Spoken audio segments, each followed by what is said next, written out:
সুপ্রিয় বন্ধুগণ, আসসালামু আলাইকুম। দূরে কাছে দেশে অথবা দেশে বাইরে থেকে কলিজার বন্ধুগণ ঠিক এই মুহূর্তে যে যেখান থেকে বাস্তব জীবনের গল্প শোনার জন্য আমার সাথে জয়েন করেছেন আমি আপন। আর যে আপন জীবনের গল্পের 1192তম পর্বে আপনাকে বরাবরের মতো স্বাগতম জানাচ্ছি। বন্ধুরা, আজ আমি আপনাকে শোনাবো রাজশাহীর ছেলে মোহাম্মদ পরশের জীবনের হৃদয় কাঁপানো এক তাজ্জব আশ্চর্যজনক বাস্তব ঘটনা। বন্ধুগণ, আজকের গল্পের টাইটেল বাসর ঘরে নববধূর পা জড়িয়ে ধরে কান্নাকাটি করে এক নতুন বর।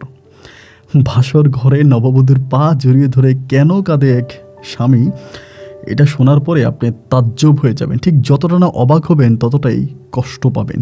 হৃদয় বিদারক রাজশাহীর ভাই পরশের জীবনে ওই করুণ গল্পটা আমি সবাইকে অনুরোধ করব শুরু থেকে শেষ পর্যন্ত আমার মুখে শুনবেন এবং গল্প শেষে পরশকে আপনার মতো করে একটা মন্তব্য কমেন্ট বক্সে লিখবেন। ধন্যবাদ সবাইকে। সুপ্রিয় বন্ধুগণ, আসসালামু আলাইকুম। আমার নাম মোহাম্মদ পরশ আহমেদ, আমার বাড়ি রাজশাহী। বন্ধুগণ, আমি আমার জীবনের এই গল্পটা শুরু করার শুরুতে আপনাদেরকে আমার পরিবারের বিষয়ে জানিয়ে রাখি। আমার পরিবারে আমি আছি, আমার বাবা আছে, মা আছে, রয়েছে আমার দাদি সহ আমার কাকা ফুফি। আমাদের পরিবারে আরও সদস্য রয়েছে আমার ছোট 3টা বোন। আমরা টোটাল 3 বোন 1 ভাই। আমাদের পরিবারটা রাজশাহী শহর থেকে অনেক দূরের কোনো এক সবুজ শ্যামলাগড়া ছোট্ট মায়াবী গ্রামে এক উচ্চ মধ্যবিত্ত পরিবার। আমার বাবা পেশায় একজন প্রবাসী। আমি খুব ছোটোবেলা থেকে দেখে আসছি আমার বাবা আরবের দেশ কাতারে থাকে এবং কাতার থেকে আমার বাবা অনেক বেশি টাকা পয়সা আমাদের পরিবারের জন্য পাঠাতো। আমাদের পরিবারে একমাত্র আয় উপার্জন করতো আমার বাবাই। আমার বাবার ইনকামে আমাদের গোটা পরিবারটা চলতো। আমি আমার পরিবারে খুব ছোটোবেলা থেকে দেখে আসছি আমাদের পরিবারটা অনেক আনন্দ খুশি এবং প্রত্যেকের মাঝে অনেক প্রেম ভালোবাসা, খুবই হ্যাপিনেস এবং ভালো একটা পরিবার ছিল। এবং এরকম করতে করতে আমার শৈশবের দিনগুলো কাটে। আমি মোটামুটি প্রায় অনেকটাই বড় হয়ে যাই। আমার বয়স আমি যখন ক্লাস 5-এ পড়ি তখন আমার আব্বা বাংলাদেশে ছুটিতে আসে। আমার মনে আছে ক্লাস 5-এ পড়া অবস্থায় আমার আব্বা আমার জন্য অনেক গিফট নিয়ে আসে। আমার খেলনার অনেক গিফট আনে, এইটা আনে ওইটা আনে এবং এত গিফট আব্বু আমার জন্য নিয়ে আসে, আমার বন্ধুদের জন্য নিয়ে আসে যে আমাদের বাড়ির সমস্ত ছেলেমেয়েরা আমাদের বাড়িতে আসে। বাচ্চারা ওই সময় সবাই আমাদের সাথে খেলা করার জন্য। আমার আব্বা পুকুরে নামতো, পুকুরে আমার জন্য রাজহাঁস নিয়ে আসছিল যেটা বেলুনের মতো ফুলানো যেত। এই রাজহাঁস দিয়ে পুকুরের মধ্যে আমি সাঁতরাইতাম। মানে খুব মধুময় সময়গুলো ছিল। এবং এরপর আব্বা আবার পুনরায় সৌদি আরবে কাতারে চলে যায় এবং আব্বু যখন কাতারে চলে যায় এরপর আমি আবারও পড়াশোনা থাকতেছি। এমন করতে করতে আমি যখন ক্লাস 8-এ পড়ি, আমাদের এলাকারই একটা স্কুলে ক্লাস 8-এ পড়ি, তখনই আমাদের এলাকার মধ্যে একটা সমস্যা দেখা দেয়। একটা সমস্যা হচ্ছে ঠিক এরকম, হঠাৎ করে একটা পাগলা কুকুর বের হয় এবং ওই পাগলা কুকুরটা আমাদের এলাকার অনেক বাচ্চাকে কামড়াইছে এবং খুবভাবে আমাদের পুরো এলাকা এটা নিয়ে আতঙ্কের মধ্যে পড়ে যায়। এবং ধরেন কোনো বাচ্চার স্কুলে যাচ্ছে বা বাড়িতে থাকতেছে, এরকমও হয় যে দেখলেই কুকুরটা দৌড়ে আসে কামড়ানোর জন্য। তো সবাই মিলে তখন এই কুকুরটাকে মারার জন্য যার কাছে যা আছে তাই নিয়ে প্রস্তুত থাকে যে কুকুরটাকে মেরে ফেলবে। কিন্তু এই কুকুরটাকে এইখানে দেখে ওইখানে দেখে একবার এক জায়গায় দেখে। কেউ বলে এটা কুকুর, আবার কেউ বলে পাগলা কুকুর, আবার কেউ বলে এটা কোনো একটা জিন হতে পারে যে কিনা কুকুরের রূপে এসে মানুষদের ক্ষতি করে বা মানুষদের আক্রমণ করে। তো এটা নিয়ে পুরো আমাদের বাড়ির মধ্যে খুব আতঙ্ক ছড়িয়ে পড়ে। সবাই জিনিসটা নিয়ে খুব বেশি টেনশন করতে শুরু করে যে এখন কি হবে, এভাবে কুকুর আক্রমণ করতেছে তো যে কোনো সময় একটা খারাপ কোনো কিছু ঘটে যেতে পারে। তখন আমার মা করলো কি, আমাদের স্কুলে যাওয়া বন্ধ করে দিল। আমি এবং আমার ছোট 3 বোন, আমার আব্বা বিদেশ থেকে একদম খবরদার মাকে বলে দিয়েছে যে কোনোভাবে আমার সন্তানরা যাতে স্কুলে না যায়। কারণ আমাদের বাড়িতে অনেক বাচ্চাদেরকে এই কুকুর কামড়িয়েছে, অনেককে কামড়াইছে। এরকমও হয়েছে যে একটা বাচ্চাকে কামড়ায় ওরে মেরে ফেলছে, হসপিটালে নিয়ে গেছে, তো এখানে মারা গেছে। এই জন্য আব্বু বলে দিচ্ছে আমার আম্মুকে যাতে কোনোভাবে আমাদেরকে স্কুলে যেতে না দেওয়া হয়, আমরা যাতে বাড়ির মধ্যেই থাকি। তো স্কুলে আর আমরা যাচ্ছি না, বাড়ির মধ্যেই থাকতেছি। এমন করে তখন সময়গুলো কাটতেছে। দীর্ঘ প্রায় 1 মাসের মতো কেটে গেল। কিন্তু 1 মাস পরেও কোনোভাবেই এই কুকুর থেকে মুক্তি পাওয়ার কোনো উপায় খুঁজে পাওয়া গেল না। কুকুরটাকে এক একদিন এক এক জায়গায় দেখা যাচ্ছে এবং এক পর্যায়ে আমার আম্মা সিদ্ধান্ত নিল আমাদের মাদ্রাসার পড়াও শেষ, আমাদের স্কুলের পড়াও শেষ এবং আমরা এমন একটা পরিস্থিতির মধ্যে পড়ে গেছি যে ওই সময় পুরো পড়াশোনাটাই বন্ধ হয়ে গেছে। পুরো পড়াশোনায় বন্ধ। আম্মু তখন বুঝতে পারতেছিল না যে ওই মুহূর্তে কী করা যায়। এবং আমিও তখন ক্লাস 8-এ পড়তাম এবং আমিও যদি ক্লাস 8-এ পড়ে থাকি বাট আমি কিন্তু অনেকটা লম্বা হয়ে গেছি, মানে আমাকে দেখলে মনে হয় না যে আমি ক্লাস 8-এ পড়ি। যে কেউ দেখলে ভাবে যে আমি ইউনিভার্সিটিতে পড়ি। ক্লাস 8-এ পড়া অবস্থায় আমার দাড়ি গজাইছে। মানে বুঝতে পারেন যে এরকম আমি আমার আব্বার মতো হইছি অনেকটা। আমার আব্বা একেবারে পাকিস্তানি মানুষের মতো ছিল, অনেক লম্বা ফর্সা ছিলেন এবং অনেক ভালো শরীর স্বাস্থ্য ছিল আমার আব্বুর। দেন এরপর হচ্ছে কি আমার আম্মু করলো কি, আমারে বললো তুই একটা কাজ কর, যেহেতু আমার পড়াশোনাটাই একটু বেশি ইম্পর্টেন্ট। আর আমার যে ছোটো বোনগুলো আছে ওরা তো আসলে কেউ প্রাইমারি স্কুলে পড়ে, কেউ হাই স্কুলে পড়ে, পড়াশোনা অতটা নাই। পরে আমার আম্মা বলতেছে তুই এইটা আবার, আমি ওই যে পরীক্ষা দিব আপনার, এইটাই যে পরীক্ষা হয় জিএসসি আপনার, ওই সময় হচ্ছে বৃত্তি পরীক্ষার মতো একটা পরীক্ষা হইতো ক্লাস 8-এ, তো ওই পরীক্ষাটা আমি আবার দিব। এই জন্য আমার আম্মা তখন করলো কি, আমারে বলতেছে যে একটা কাজ কর, তুই হচ্ছে তোর খালার বাড়িতে চলে যা, কারণ তোর পড়াশোনার অনেক ক্ষতি হইতেছে। ক্লাস 8-এ আমি পরীক্ষা দিব, বৃত্তি পরীক্ষার মতো একটা পরীক্ষা হয়, তা ওই পরীক্ষার জন্য প্রিপারেশন নিতে হবে। আম্মু আমার বলে তুই তোর খালার বাড়িতে চলে যা। আমি বললাম খালার বাড়িতে যাব, খালার বাড়িতে তো যেতে ইচ্ছে করে না, আমি যাবো না ওইখানে। মানে আমার খালার মার বাড়িতে যেতে ভালো লাগতো না, যে ওসে আমার 2টা খালাতো বোন আছে, ওরা খুবই ফ্রেন্ডলি আমার সাথে, অনেক ভালো, বাট এরপর আমার যেতে ইচ্ছে করে না। পরে আমার আম্মা বললো না তুই যা, তা আমাকে খুব বুঝিয়ে শুনিয়ে আমাকে আমার খালাম্মার বাড়িতে পাঠাইছে।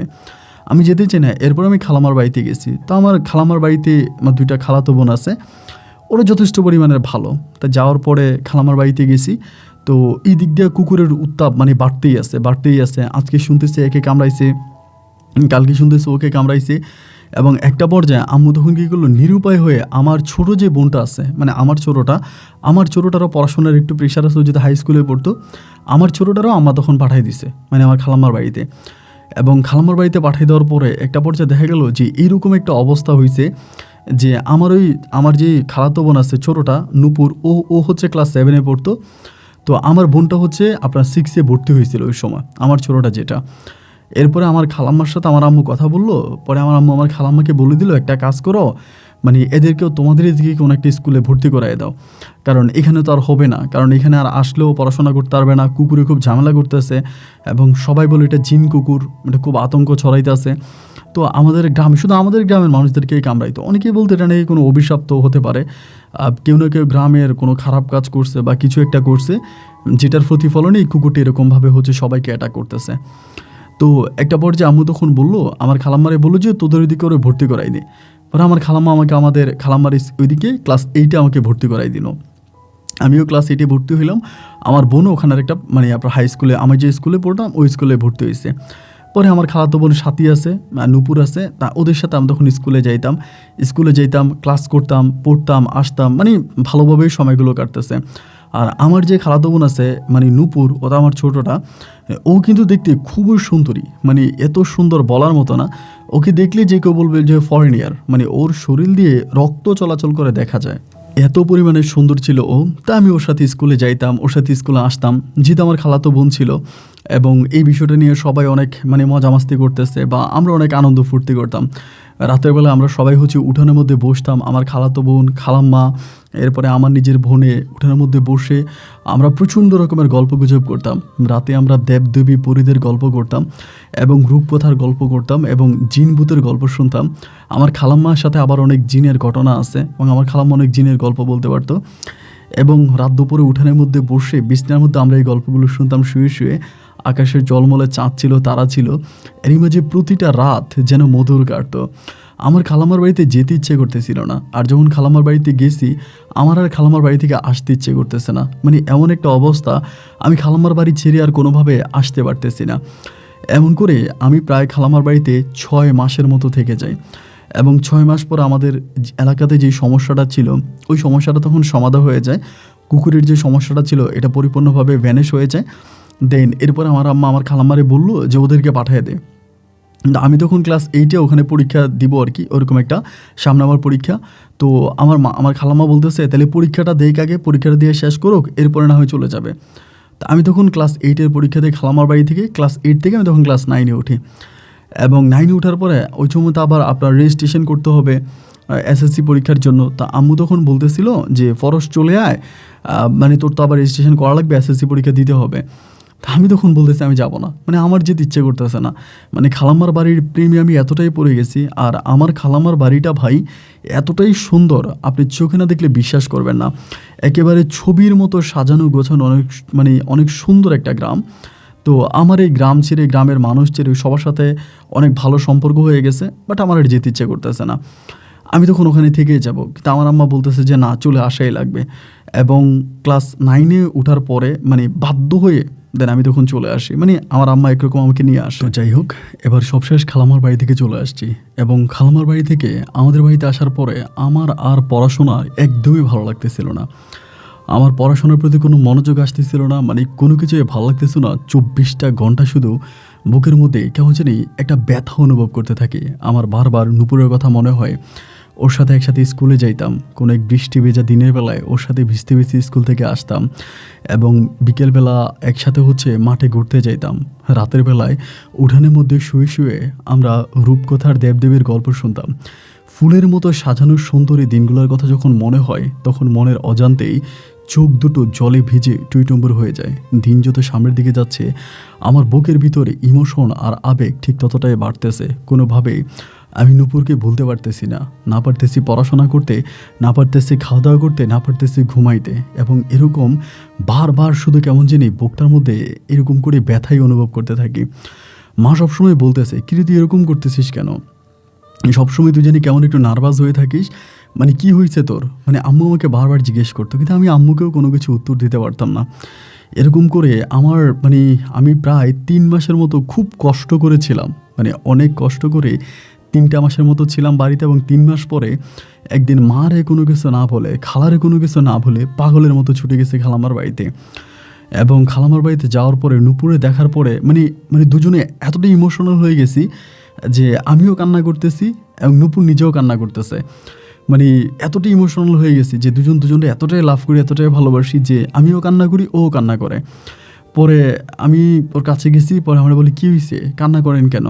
আমি বললাম, তা তুই কান্না করতেছিস কেন? ও বলে, আমি তো জানি না কেন আমার কান্না আসতেছে। আমি বললাম, নূপুর 3টা মাস খুব কষ্ট করে কাটিয়েছি, বিশ্বাস কর আমার প্রতিটা দিনে তোর কথা মনে পড়ছে। ও আমাকে বলে, মনে পড়ছে বলেই তো 3 মাস পরে আসছেন। আমি বললাম, না বিশ্বাস কর আমার না অনেক খারাপ লাগছে। তো এতটা খারাপ লাগলো কেন? তো মারে কোনো কিছু বলি না। পরে খালাম্মা মারে ফোন দিয়ে বলছে যে এমন এমন ঘটনা, আমি খালাম্মার বাড়িতে চলে আসছি। আমি 3 দিন পর্যন্ত ওখানে ছিলাম এবং খালাম্মার সাথে অনেক কথাবার্তা বললাম, ওইখানে থাকলাম। 3 দিন পরে আবার বাড়িতে আসছি। এবার বাড়িতে আসার পরে আমি মাঝে মাঝে নূপুরের সাথে ফোনে কথা বলতাম, মোবাইলে ফোন দিতাম, ওর সাথে কথা বলতাম। এরকম করতে করতে ইচ্ছায় বা অনিচ্ছায় আমাদের দুজনের মাঝে না একটা রিলেশন শুরু হয়ে যায়, মানে একটা প্রেম ভালোবাসার সম্পর্ক শুরু হয়। এইভাবে তখন সময়গুলো কাটতে আসতে খুব গভীরভাবে দুজনে মানে রিলেশনের মধ্যে পৌঁছায় যায়, মানে রিলেশনে পড়ে যায়। এবং এইভাবে সময়গুলো কাটতে কাটতে দেন আমি তখন এসএসসি পরীক্ষা দিব। এবং এর আগে আমি অনেকবার খালামার বাড়িতে গেছি, খালামার বাড়িতে ছিলাম, মানে খালামার সাথে আমার খুব ভালো একটা সম্পর্ক ছিল, খালুর সাথেও খুব ভালো একটা সম্পর্ক ছিল। তো আমি যখন এসএসসি পরীক্ষা দিব, ওই মুহূর্তে আমার খালু তখন করলো কি, যে উনি কোনো একটা কাজে উনি ঢাকাতে চলে যাবে, মানে ব্যবসা বাণিজ্যের কোনো একটা কাজে মানে ঢাকার দিকে চলে যাবে, এরকমটা খালু বলতেছিল। তো আমার এসএসসি পরীক্ষার সময় খালু তখন ঢাকায় চলে গেছে। এবং খালু ঢাকায় চলে যাওয়ার পরে আমার খালার যে বাড়িটা ছিল, এটা ছিল আপনার মেইন রোডের খুব কাছাকাছি। এবং মেইন রোডের কাছাকাছি হওয়ার কারণে ওখানে ডাকাতদের অনেক উত্তাপ হইতো। এবং প্রায় রাতের বেলায় ডাকাত আসতো, ঘরের দরজা ধাক্কাইতো, এবং ঘরের মধ্যে যেহেতু কেউ থাকতো না, আমার 2টা খালাতো বোন আর খালাই, তো আমার খালা খুব ভয়ের মধ্যে ছিল। তখন আমার এসএসসি পরীক্ষা শেষ হয়ে গেছে। এসএসসি পরীক্ষা শেষ হওয়ার পরে তো খালাম্মা মারে ফোন দিয়ে সবসময় বলতো যে আমার ভয় কাজ করে, এবং এরকম মানে প্রতি রাতে ডাকাতি হয় এই বাড়িতে ওই বাড়িতে, আর আমার বাড়িতে কোনো পুরুষ নাই। তো একদিন আমি নিজে আমার মারে বললাম যে মা, খালাম্মার বাড়িতে যেহেতু এরকম সমস্যা, মানে খালু যেহেতু নাই, আমি একটা কাজ করি, আমি আপাতত খালাম্মার বাড়িতে গিয়ে কয়টা দিন থাকি, অ্যান্ড আমি যদি থাকি তাহলে হয়তো এরকম সমস্যাগুলো হবে না। বা আমার বোন বলতেছে মানে হবে না, মানে আপনি থাকলেই সমস্যা হবে না, ঢাকাতে এসে আপনাকে ছুরি দিয়া মানে মেরে ফেলবে। আমি বললাম, না আমি কয়েকটা দিন খালামার বাড়িতে থাকি, তাইলে এই সমস্যাগুলো আর হবে না। পরে আমার মা বলতেছে যে আচ্ছা ঠিক আছে, তুই যদি মনে করস তুই এনে থাকবি তাহলে যা। পরে আবার এসএসসি পরীক্ষার পরে যে গ্যাপিং টাইমটা ছিল, ওই টাইমের ভিতরে আমি আবারও খালামার বাড়িতে চলে আসছি। তো তখন নূপুরের পরীক্ষা, সামনে এসএসসি পরীক্ষা, ও তো পড়াশোনা নিয়ে অনেক ব্যস্ত, ঠিকমতো পড়াশোনা করতেছে, আমি ওর নিয়ে এখানে যাচ্ছি ওইখানে যাচ্ছি, মানে মোটামুটি আমি ওকে সুযোগ পাইলে পড়াচ্ছি। এমন করে প্রায় 3 মাসের মতো আমি খালামার বাড়িতে ছিলাম। এবং 3 মাস পরে আমার তখন এসএসসি রেজাল্ট বের হয়েছে, এবং আলহামদুলিল্লাহ আমি খুব ভালো রেজাল্টেই তখন এসএসসি পাস করছি। বাট এখানে একটা বিষয় আছে, খালাম্মার বাড়িতে থাকা অবস্থায় মানে আমার খালাম্মারই মানে খালাম্মার পার্শ্ববর্তী বাড়ির এক চেয়ারম্যানের ছেলে নূপুরকে পছন্দ করত। বিভিন্নভাবে নূপুরের কাছে প্রেমের প্রস্তাব পাঠাইতো এবং অনেকভাবে নূপুরকে ডিস্টার্ব করতো। আমি যখন ছিলাম তখনও বুঝতে পারছি, এবং এই ছেলে মানে এতটাই ডেয়ারিং ছিল যে আমাকে পর্যন্ত ডাইকে নিয়ে বলছে যে ও নূপুরে পছন্দ করে, ও নূপুরে বিয়ে করতে চায়, আমি যাতে খালাম্মাকে একটু বুঝিয়ে বলি। তো এগুলো ও বলছে। পরে আমি ছিলাম ওই বাড়িতে, এই জন্য আর খুব বেশি একটা কিছু করতে পারে নাই। তো আমার যখন এসএসসি রেজাল্ট আউট হয়েছে আমি তখন চলে আসি, এসে আমাদের এলাকারই একটা কলেজে আমি তখন ভর্তি হই। এবং এলাকার কলেজে ভর্তি হওয়ার পরে দেন এরকম করে কয়েকটা মাস কাটার পরে আমার খালা প্রতিদিন আমার আম্মারে ফোন দিয়ে আবারও সেই কাকুতি মিনতি যে ওই চেয়ারম্যানের ছেলে খুব ঝামেলা করতেছে, অলওয়েজ যে বাড়ির সামনে মোটর সাইকেল দিয়ে হচ্ছে শুডাউন করতেছে, এবং নূপুর এসএসসি পরীক্ষা দিছে, এখনও ঘরের মধ্যেই আছে, এবং কয়েকদিন পর ও কলেজে ভর্তি হবে, এখন কিভাবে কাটবে। মানে আমার খালাম্মা খুব টেনশন করতেছিল। তো আমার আম্মা বলতেছে টেনশন করিস না, আল্লাহ চাইলে সব কিছু ঠিক হয়ে যাবে, ও মানে পরীক্ষাটা দেখ। তো পরীক্ষা ও দিল, পরীক্ষার পরে ওই তখন মানে ঘরের মধ্যে আছে, এমন করে তখন রেজাল্ট আউট হয়েছে। তো ওর সাথে কিন্তু আমার ফোনে কথাবার্তা হইতো, আমার দুজনের মাঝে কিন্তু রিলেশন আছে। ও কিন্তু আমাকে সবসময় বলতো যে চেয়ারম্যানের ছেলে ওকে ডিস্টার্ব করে, ওকে তুলে নেওয়ার হুমকি দেয়, ওকে বিয়ে করতে চায়, মানে অনেক কথাবার্তা আমাকে বলতো। তাই আমি বলতাম সমস্যা নাই, সব কিছু ঠিক হয়ে যাবে, তুই টেনশন করিস না, মনে সাহস রাখ, এরকম কিছুই হবে না। যে যেমনি বুঝাইতাম ও তেমনি বুঝতো। তো এমন করে সময়গুলো কাটতে কাটতে আমার তখন খালাম্মা তখন মানে ওর এসএসসি রেজাল্ট আউট হওয়ার পরে আমার মা তখন আমার খালারে বলতেছে, দেখ তুই নূপুরে নিয়ে যেত এতই সমস্যা, তাই একটা কাজ কর, তুই নূপুরে পাঠিয়ে দে, আমার বাড়িতে পাঠিয়ে দে, আমার বাড়ির কাছে কলেজ আছে, আমার 3 মেয়ে আছে, আমার আরেক মেয়ে 4 মেয়ে একসাথে থাকবে, এখানে কলেজে পড়বে। আমার আম্মা এটা আমার খালার নিজেই বলতেছে। পরে আমার খালা বলতেছে যে মানে আমার তো 2টাই মেয়ে, এখন আমি কেমনে একটা মেয়ের নিয়ে থাকবো। আমার আবার ওই মানে খালা তো মানে একেবারে ছোটো যেটা, ও আবার অতটা সুন্দর না, মানে অনেকটাই একটু অন্যরকম আর কি। একদম সবচেয়ে সুন্দর হচ্ছে নূপুর, নূপুরের চেহারা অনেক সুন্দর। তো এরপর আমার খালাম্মা আমার মা বলতেছে যে তুই এখানে রাখলে কোন সময় কি হয়ে যায়, তোর স্বামী থাকে না বাড়িতে, এবং যে কোনো সময় একটা বিপদ হয়ে যেতে পারে, তা এই যে সুন্দরী মেয়েটা তুই আমার বাড়িতে পাঠিয়ে দে। পরে আমার খালাম্মা তখন করলো কি, ওই মা যেভাবে বলছে এভাবেই নূপুরে ব্যাগ ট্যাগ সব কিছু নিয়ে আমার খালাম্মার বাড়িতে পাঠিয়ে দিয়েছে, মানে আমাদের বাড়িতে পাঠিয়ে দিয়েছে। আলহামদুলিল্লাহ, মেঘনা চাইতে আমি তখন বৃষ্টি পেয়ে গেলাম, এবং নূপুর তখন আমাদের বাড়িতে থাকতে শুরু করে। আমি যে কলেজে পড়তাম ওই কলেজে আমি তখন নূপুরকে ভর্তি করাই। তাই নূপুরকে ভর্তি করাই, নূপুর আমার সাথে তখন কলেজে, আমি তখন ইন্টার সেকেন্ড ইয়ারে পড়তাম, ও তখন ফার্স্ট ইয়ারে ভর্তি হয়।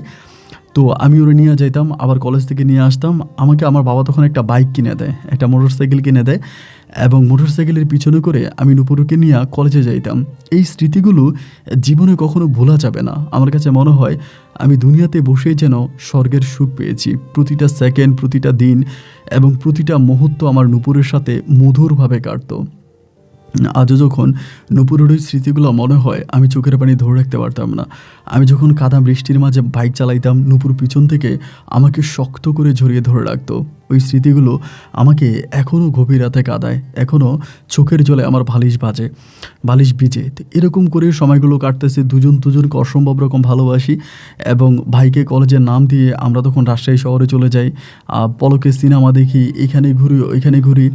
এবং আমার কলেজে যারা পড়তো এরা সবাই জানতো যে নূপুরের সাথে আমার একটা রিলেশন চলতেছে, ইভেন আমি ওকে ভালোবাসি, ও আমার কাজিন।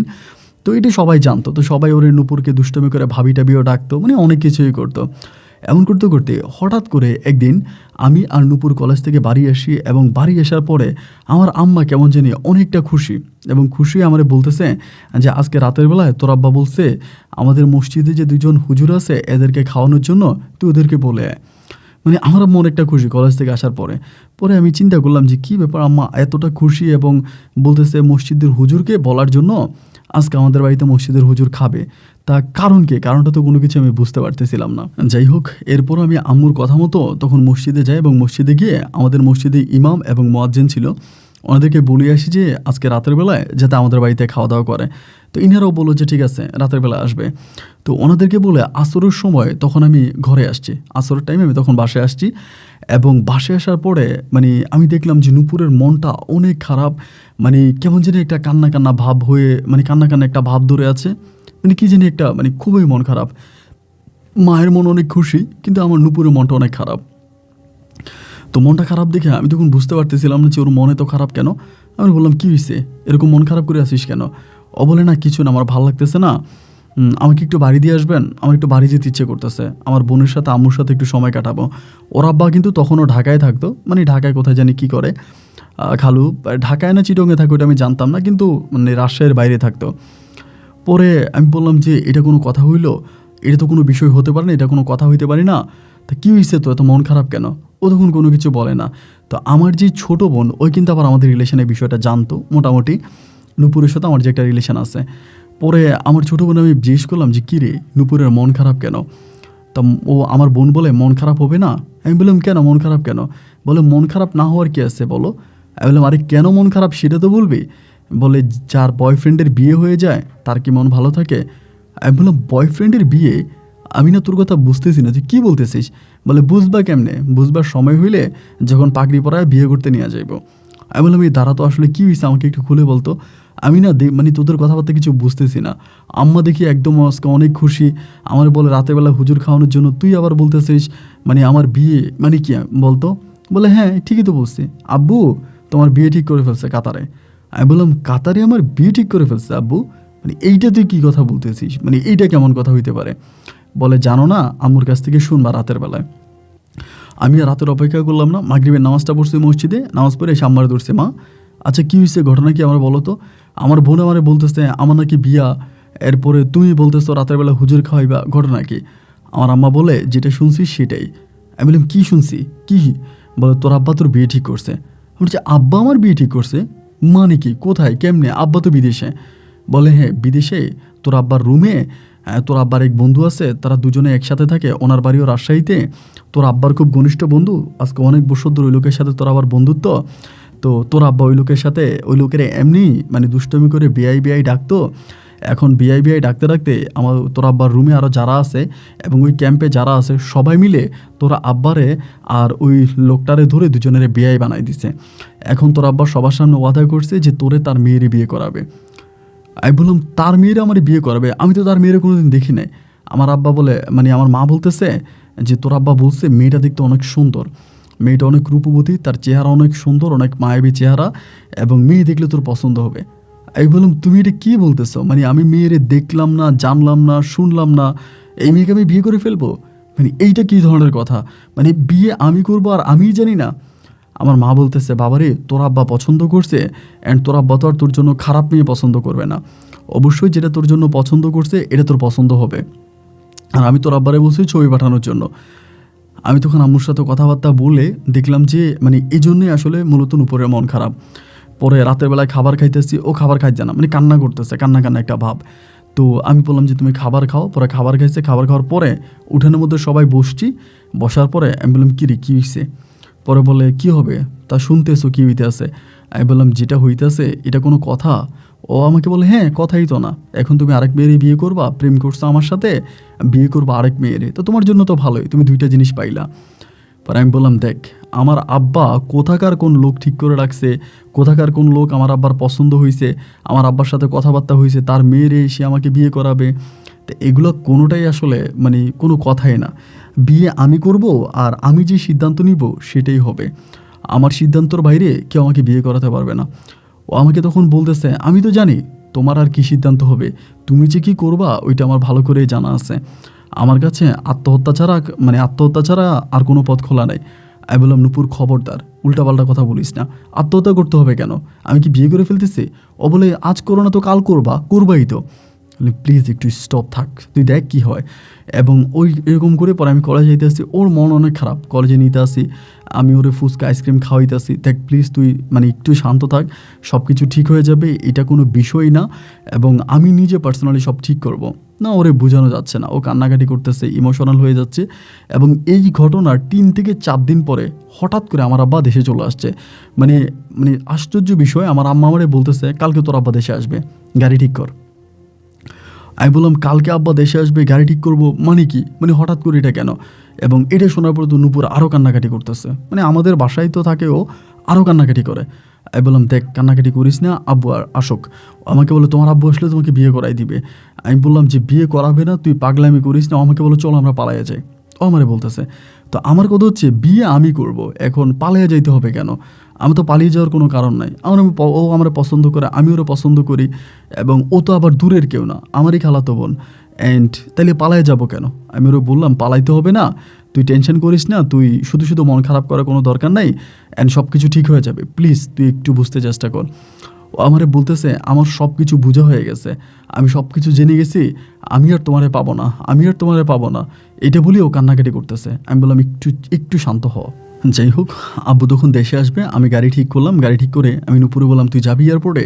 ও বলে, না আমি যাব না, আমার যাওয়ার কোনো ইচ্ছা নাই, তুমি গিয়ে তোমার আব্বারে নিয়ে আসো। তো এরপরে আমি আর আমার মা গেলাম হচ্ছে, আর আমার ছোটো বোনটা গেছি ইয়ারে আনার জন্য, আমার আব্বারে আনার জন্য। এখন আব্বুরে আনার জন্য গেছি ওই জায়গায়, এবং যাওয়ার পরে আমি আবার পিছনের সিটে আমার ছোটো বোনের সাথে কথা বলতেছি। তো সামনের সিট হচ্ছে আমার মা ছিল, মানে ড্রাইভার তো ছিল, ড্রাইভারের পাশের সিটটা খালি ছিল, মধ্যখানে আমার মা ছিল, এর পিছনে একদম পিছনের সিটে আমি আর আমার বোন বসছি। এবং বসার পরে আমি দেখলাম যে আম্মা ঘুমিয়ে আছে, মানে আমার কাছে মনে হলো যে আম্মা ঘুমিয়ে আছে। তো আমি আমার বোনের সাথে কথাবার্তা বলতেছি যে এটা কী হইতে আছে, আমার আম্মা এটা কেন করতেছে, আব্বু কেন করতেছে, আমাদের রিলেশন কি কেউ মানবে না? আমার বোনও আমার বুঝাইতেছে, আমি বুঝতেছি। এখন আমি মনে করছি আম্মু মনে হয় ঘুমাইতে আছে, বাট আম্মু কিন্তু ঘুমেছিল না। আম্মু জাস্ট চোখ বন্ধ করে আমাদের কথা শুনতেছিল, এবং আম্মু কিন্তু আমাদের সব কথা ওই দিন শুনছে, আমি এটা বুঝতে পারি নাই।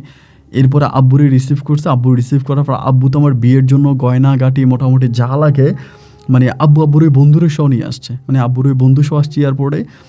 এবং এয়ারপোর্টের সাথে আমার ওই আঙ্কেলের সাথে দেখা, ওনার আমি পা ধরে সালাম করলাম, উনি আমাকে বুকে জড়াই ধরলো, উনি আমাকে বলল ওনার একটাই মেয়ে, ওনার আর কোনো ছেলে নাই, কোনো মেয়েও নাই, ওনার একমাত্র মেয়ে।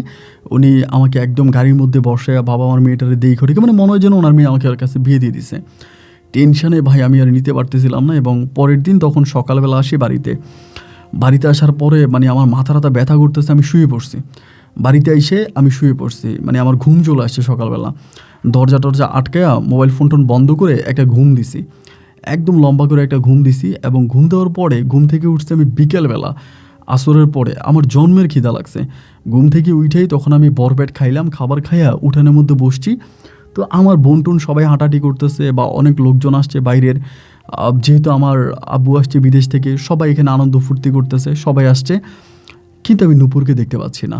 তো এরপর আমার বোনেরা ডাক দিলাম, আমার একেবারে ছোটো যে বোনটা, ওরা ডাক দিলাম, কিরে তোর নূপুর আপা কই? বলে নূপুর আপা চলে গেছে। নূপুর আপা চলে গেছে? কোথায় চলে গেছে? বলো ওনাদের বাড়িতে। আমি বললাম কে নিয়ে গেছে? বলে খালা এসে নিয়ে গেছে। আমি বললাম খালা আসছে? খালা কখন আসছে? বলে তোমরা আসার পরে যখন তুমি ঘুমিয়ে গেছো একটু পরেই খালা আসছে। আমি বললাম তারপর? বলে খালা ইসা আম্মুর সাথে কী জানি কথা বলছে, বইলা নূপুর আপারে বলছে রেডি হওয়ার জন্য, নূপুর আপা রেডি হয়েছে, নূপুর আপারে নিয়ে চলে গেছে। মানে এটা শোনার পরে আমার মাথায় মনে হয় আসমানটা ভেঙে পড়ছে। আমি সাথে সাথে মোবাইল ফোনটা হাতে নিলাম, হাতে নিয়ে ওর নাম্বারে কল দিলাম, তিনশো নাম্বারটা বন্ধ। কিরে নাম্বার বন্ধ কেন? আবার কল দিলাম, নাম্বার বন্ধ। সন্ধ্যার মানে তখন সন্ধ্যা ঘনে আসতেছে, আমি তখন বাইকটা রেডি করতেছি, আমি বেরোবো। মা আমারে বলে কোথায় যাবি রে? আমি বললাম একটু খালাম্মার বাড়িতে যাব। বলে কেন? আমি বললাম নূপুর হঠাৎ করে কোনো কিছু না বলে চলে গেল। আমার মা বলে তোর আব্বা এখন বিদেশ থেকে আসছে, রাতের বেলায় তোর আব্বাও তোর সাথে একটু কথাবার্তা বলবে, তো বাপ ছেলে মিলে একটু কথাবার্তা বলবি, গল্পগুজব করবি, আর তা না তুই নূপুরের কাছে চলে আছিস। নূপুরকে হারাই যেতে আছে? নূপুরকে হারিয়ে যাবে? আমি বললাম না, নূপুর হারিয়ে যাবে না, কিন্তু নূপুর কোনো কিছু না বলে হঠাৎ করে চলে গেল, মানে আমি তো কিছু বুঝলাম না। আমার মা বলে ও কি বলে যাবে, মানে কি বলে ওর যাওয়ার কথা ছিল? কোনো কিছু বলে যাওয়ার কি কথা ছিল? আমি বললাম না, কোনো কিছু বলে যাওয়ার কথা ছিল না, কিন্তু এরপরও এভাবে হঠাৎ করে চলে গেল। আমার আম্মা বলে পাগলামি করিস না, তোর যেটা বলতেছে এটা কর, কোথাও যাওয়ার দরকার নেই। এই বলে আম্মু তখন আমার কাছ থেকে টেনে হিঁচড়ে আমার বাইকের চাবিটা নিয়ে গেল। এবং বাইকের চাবিটা নিয়ে যাওয়ার পরে আমি তখন খুবই মোড অফ করে বসে আছি, বাইকের চাবিটা নিয়ে গেছে, বারবার ও নাম্বারে ট্রাই দিতেছি, নাম্বারটা বন্ধ বন্ধ বন্ধ বন্ধই, নাম্বারে তার কল পেলাম না। রাতে আব্বা উঠলো, উঠে আমারে ডাকলো, ডাইকা সবাই মিলে আমরা একসাথে খাবার দাবার খাইলাম। এবং খাবার খাওয়ার পরে আমার আব্বা তখন আমাকে গোপনে ডাইকা বলতেছে যে পরশ, সবই তো শুনছিস, তোর আম্মু তো তোরে বলছে না, আমার বন্ধু অনেক ভালো এবং ওদের অনেক জায়গায় সম্পত্তি আছে, নিজেদের অনেক ব্যাংক ব্যালেন্স আছে, টাকা পয়সা আছে, এক বাপের এক মেয়ে, ওই মেয়ের বিয়ে করলে তুই অনেক সুখী হবি, মেয়ের নাম হচ্ছে লামিয়া। এই বলে আব্বু তখন আমার হাতে একটা ছবি ধরাই দিল যে দেখ মেয়ে তোর পছন্দ হয় কিনা। আমি ছবিটা হাতে নিয়ে বলতেছি আব্বা আমি পরে দেখবো, আমার ভাল লাগতেছে না, মানে আমার কোনো কিছু ভাল লাগতেছে না। এরপরে আমি তখন উঠছি, ওইটা ঘরে গেছি, ঘরে যাওয়ার পরে মানে রুমে গেছি, আব্বুর সাথে কোনো কথা বললাম না। এবার আব্বু যখন ঘুমিয়ে গেছে, আম্মু যখন ঘুমিয়ে গেছে, ওই মুহূর্তে আমি কী করছি, ঘর থেকে বের হয়েছি, ভাইকে আর বের করি নাই। ঘর থেকে বের হইয়া আমার মানে এক বন্ধুর বাড়িতে গেছি, ওরে ঘুম থেকে জাগাইছি, ওরা জায়গায় বললাম তোর বাইকটা দে, আমি এক জায়গায় যাব। ও আমারে বলতেছে কই যাবি এত রাতের বেলায়? আমি বললাম তুই বাইকটা দে না, আমি এক জায়গায় যাব। পরে ওর কাছ থেকে বাইকটা বের করছি, মানে ওদের ঘরে ওর বাইকটা বের করছে, আমারটা বের করিনি, আমারটা ঘরের মধ্যে। কারণ আমারটা বের করলে তো আম্মু টের পেয়ে যাবে, যে আব্বু বুঝে যাবে যে আমি বাইক বের করছি। রাত্র 12টার দিকে ওই বাইকটা বের করে আমি খালামার বাড়িতে গেছি, এবং খালামার বাড়িতে যেতে যেতে প্রায় 1:30টার মতো বেজে গেছে, 1:30টার কাছাকাছি বাজে। এখন চিন্তা করতেছি বাড়ির সামনে যে করবোটা কি, 1:30 বাজে ওদের বাড়িতে যাব, এবং গেলে আবার খালাম্মা কি বলে, আবার মানে শুনছি খালুও নাকি আসছে বাড়িতে, খালু আবার কি বলে, মানে বুঝতে পারতেছিলাম না কি করব। পরে 10 মিনিটের মতো মানে গেটের বাইরে দাঁড়াইছিলাম, এবং 10 মিনিট পরে মনে হইলো দূর ভাগ্যে যা আছে তাই হবে, এভাবে গেটের বাইরে দাঁড়িয়ে থাকবো না, দেখি কী হয় এটা, মানে এটা বলে আমি তখন বাইক টান দিয়ে ঘরের ভিতরে ঢুকে গেছি। এবং ঘরে যাওয়ার মানে বাড়ির মধ্যে ঢুকছি, মানে বাড়ির মধ্যে ঢুকা মাত্রই আমি দেখতেছি ও বারান্দায় দাঁড়ায় আছে, নূপুর বারান্দায় দাঁড়ায় আছে, এবং ও বাইকটা আর আমাকে দেখে ও ঘরের মধ্যে ঢুকে দরজা লাগাই দিছে। পরে দরজা লাগিয়ে দেওয়ার পরে আমি তখন বাইকটা অফ করার সাথে সাথে আমার খালু তখন বের হয়েছে। খালু বের হইয়া তসটিপ দিয়ে দিয়েছে, কে এখানে, কে রে? আমি বললাম খালু আমি পরশ। এটা কী পরশ, তুমি এত রাতের বেলায়, কোনো সমস্যা? আমি বললাম না খালু, কোনো সমস্যা নাই। বলো তোমার আব্বা ঠিক আছে? আমি বললাম হ্যাঁ আব্বু ঠিক আছে। তা বলে তুমি এত রাতের বেলায় কেন আসছো? এত রাতের বেলায় কেন? আমি তো আজকে সকালে তোমাদের বাড়িতে গেছিলাম, তোমার খালার সহ। আমি বললাম খালু এমনি আসছি, ভালো লাগতেছিল না। পরে বলে আচ্ছা ঠিক আছে আসো, ঘরে আসো। পরে ঘরে নিয়ে গেছে, নিয়ে খালু আমার সাথে কথা বলতে বলতে আমাকে একটা রুমে দিল, বলে খাওয়া দাওয়া করছো? আমি বললাম খালু খাওয়া দাওয়া করছি। এরপর দেখলাম আমি মানে শুয়ে খালু আমাকে রুম দিল যে শুয়ে যা, রাত্র 2টা বাজতেছে না, এখন আমার তো ঘুম আসতেছে না। আমি বেরোইছি, বেরোয় নূপুরের দরজার সামনে আছি, নূপুর আর আবার আমার খালা কিন্তু একসাথে ঘুমাইতে আছে। পরে বাধ্য হয়ে নূপুরের দরজার সামনে গিয়ে নক করতেছি। 2-3টা টোকা দেওয়ার পরে আমার খালাম্মা তখন দরজা খুলছে। খালাম্মা বলে কী রে তুই এখানে দরজা নক করতেছিস কেন? তুই ঘুমাবি না? এত রাতের বেলায় কেন আসছিস? আমি বললাম খালা আমার একটু নূপুরের সাথে কথা আছে। আমার খালা বলে নূপুরের সাথে যা কথা দিনের বেলায়, রাতের বেলায় কোনো কথা নাই, যা ঘুমাইতে যা। মানে আমি তখন বুঝতে পারছি যে মোটামুটি বিষয়টা খুব হার্ড অবস্থায় চলে গেছে। মানে আমার মা আমার খালার এমন মানে বুঝ দিয়ে দিছে যে আমার খালা খুব হার্ড পজিশনে চলে গেছে। এরপরে আমি ঘরে আসছি, মানে আবার রুমে গেছি, ভাই সারাটা রাত ঘুমাইতে পারিনি। ফজরে আজান দিছে, খালুর সাথে গিয়া ফজরের নামাজ পড়ছি, এবং ফজরের নামাজটা পড়ার পরে আমার বাসা থেকে তখন আমার আম্মা ফোন দিছে আমারে, এই তুই কই রে সকালবেলা? আমি বললাম আমি খালামার বাড়িতে। এই তুই তোর খালামার বাড়িতে কেন গেছিস? মানে খুব গালাগালি করতেছে আমারে, মানে অকত্যবার সাম্মা গালাগালি করতেছে, তুই গেলি কেন, কী কারণে গেলি ওই বাড়িতে, তোর কী দরকার ওই বাড়িতে, এরকম করে বলতেছে। আমি আর আম্মারে কোনো কিছু বললাম না। পরে আমি আসছি, এসে নাস্তা করতেছি, নূপুর আর ঘর থেকে বেরোয় না। পরে আমি খালাম্মারে বলি ও খালা, মানে আমি না বুঝলাম না, আমি কি নূপুরের বাসুর হয়ে গেলাম? ও ঘর থেকে বেরোয় না কেন, আমার সাথে কথা বলে না কেন? আমার খালা বলে কি বলবে তোরে? আমি বললাম আমি একটু ওর সাথে কথা বলতে আসছি। পরে আমি খালার একটু ধাক্কা আমাকে মানে রুমের মধ্যে ঢুকে গেছি। রুমের মধ্যে ঢুকে দেখতেছি ও ব্লেড নিয়ে, মানে ব্লেড দিয়া ওর এরকম ব্লেড হাতাইতে আসে, মানে ব্লেড দিয়ে হাত কাটবে এরকম একটা অবস্থা। আমি কি ব্লেডটা হাত থেকে নিলাম, নেওয়ার পর আমি বললাম কী রে কী হয়েছে তোর, তুই আমারে কোনো কিছু না বলে চলে আসলি? বলে আমি কি আসছি নাকি, আম্মু আব্বু কি আমারে নিয়ে আসছে? আমি বলি তোর আম্মা আম্মা নিয়ে আসছে, তুই চলে আসলি, তুই আমার জন্য অপেক্ষা করলি না? ও বলে ডাক দিছিলাম 2বার দরজায় গিয়া, দরজা তার খোলো নাই। আমি বলছি তুই চলে আসলি মানে কি বুঝে চলে আসলি? ও বলে কি বুঝে চলে আসছি মানে আবার যাব, তোমার বিয়ের যখন দিন তারিখ ঠিক হবে না তখন তো যাওয়াই লাগবে, তখন যাব। আমি বললাম নূপুর তোর কি মাথা ঠিক আছে, তুই এগুলি কী বলতেছিস? আমার বলে বাড়ি, আমি বলতেছি কি, আমি বলার কে? আমি যেটা সেটা সত্য সেটাই বলতেছি, আমি তো মিথ্যা কোনো কথা বলতেছি না। আপনার যখন বিয়ে শাদী ঠিক হবে তখন আমি আবার যাব, আপনার বিয়েতে যাব, সমস্যা কি? আমি বললাম নূপুর দেখ উল্টাপাল্টা কথা বলিস না, তুই এটা ঠিক করতে আসছ না। ও বলে দেখেন যদি ভালো চান তো এখান থেকে চলে যান, ভালো চাইলে এখান থেকে চলে যান, এখানে থাকলে একটু পরে আরও অপমান হয়ে বেরোবেন। আমি বললাম কেন, কি আমার অপমান করবে? বলে আপনার খালাই আপনার অপমান করে বের করবে, ভালো চাইলে এখান থেকে বেরিয়ে যান। আমি ওর সাথে কথা বলতেছি, এবং এরই মাঝে ভাই হঠাৎ করে আমার আম্মা চলে আসছে এই বাড়িতে, মানে আমার খালাম্মার বাড়িতে। আম্মা রিজার্ভ সিএনজি নিয়ে চলে আসছে। আম্মার দিকে তো আমার চোখ কপালে উঠে গেছে, কিরে আম্মা আমার আইসা বলতেছে কিরে তুই এ বাড়িতে কেন? এমনি।